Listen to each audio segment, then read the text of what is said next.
All right, let's jump right in. We're going to unpack one of the most mind-bending paradoxes out there, the idea that ultimate weakness can somehow be the ultimate form of power.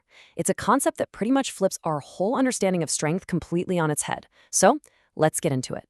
So our starting point is this pretty wild statement from the Apostle Paul. You've got this collision of worldviews. For the Jewish people at the time, right, they were expecting a conquering hero.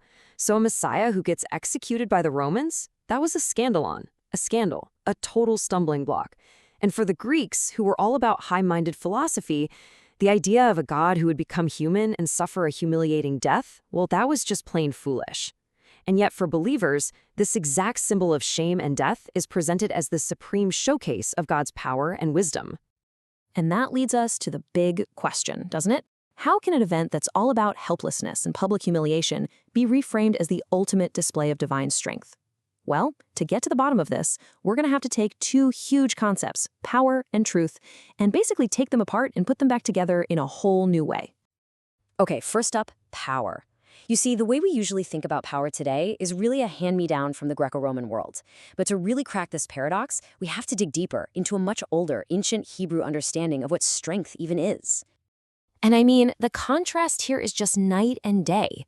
On one hand, you have the common view, power is external. It's about force, it's about physical dominance, making other people do what you want. But the Hebrew view, it's completely different.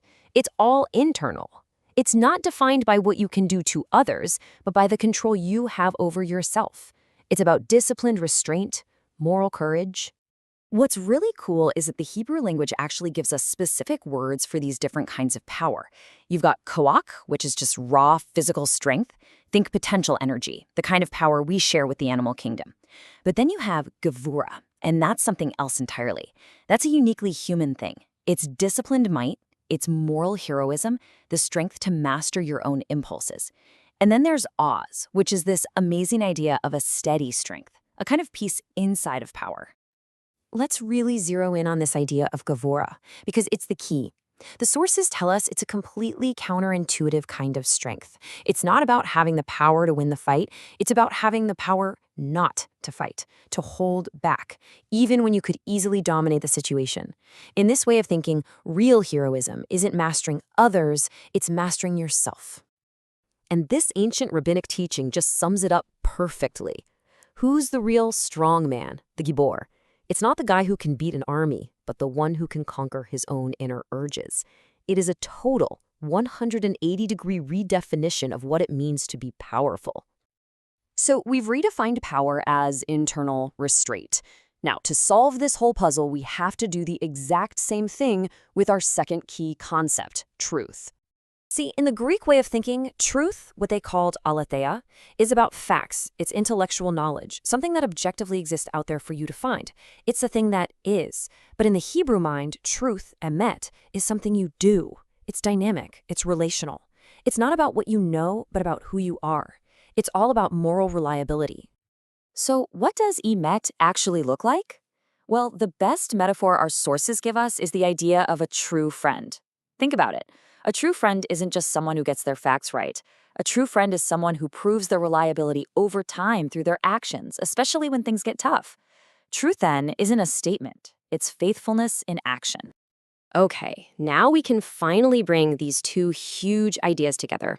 If power is gevurah, disciplined restraint, and truth is emet, active faithfulness, we can go all the way back to that opening paradox and see how the source material presents Jesus as the living, breathing embodiment of both.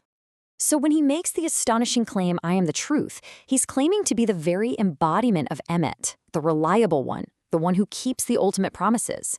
And his entire life, especially the cross, is shown as the ultimate display of gevurah. Here's someone who, the story says, could have called down legions of angels, but instead chose restraint. He chose sacrifice. All of this comes to a boiling point at the trial of Jesus. I mean, this is the moment. This is where the world's definition of power and this radical new definition collide in the most dramatic way you can imagine. Now, to really get what happens next, you need this one crucial piece of cultural context. To sit at a king's right hand, that wasn't just a good seat. No way. It was the place of supreme honor and shared authority. It meant you were the one who carried out the king's will, his chief operator. So the high priest asks Jesus point blank if he's the Messiah. And this is his answer. He says he's going to be seated at the right hand of power. Now, for everyone in that court, this was an absolutely explosive claim. But why? Well, the key is hidden in that one final word: power. And here it is. This is the linguistic key that unlocks the entire scene. In that time, to avoid saying the sacred name of God, people would use substitutes, and one of the most common ones was gevurah, which literally translates to the power. It was a direct, universally understood stand-in for God himself. So do you see? When Jesus said he would be sitting at the right hand of the power, he wasn't just claiming to be some honored prophet. He was claiming to be a co-ruler with God, to share in God's own authority, God's very nature. For the high priest, this wasn't just politics. This was what they called ontological blasphemy, a claim about the very nature of being, and it absolutely sealed his fate. So now we can finally solve our paradox. The claim to sit on the throne of power leads directly to the humiliation of the cross. How on earth do those two things fit together? The cross underwent maybe the most radical rebranding in all of human history. It started as a tool of Roman state terror, designed for maximum public agony and shame. It was a symbol of total, crushing failure. And yet, within a single generation, it became the central symbol of a worldwide movement, an emblem of honor, of salvation, and of a completely new kind of power. And there's our answer. In this new reality, the cross is the throne. It is the ultimate display of gevurah. It's the place where the one with all the power shows the strength to restrain it, to absorb violence instead of dealing it out, and to conquer death through self-sacrifice. The ultimate weakness becomes the ultimate power. So we'll end with this thought, which kind of brings this whole ancient redefinition right into our own lives. In a world that is constantly telling us to exert our power, what if the greatest strength we could ever develop isn't about what we can do to the world, but about what we can control inside ourselves? What if real power isn't found in the victory you can win, but in the battle you choose not to fight?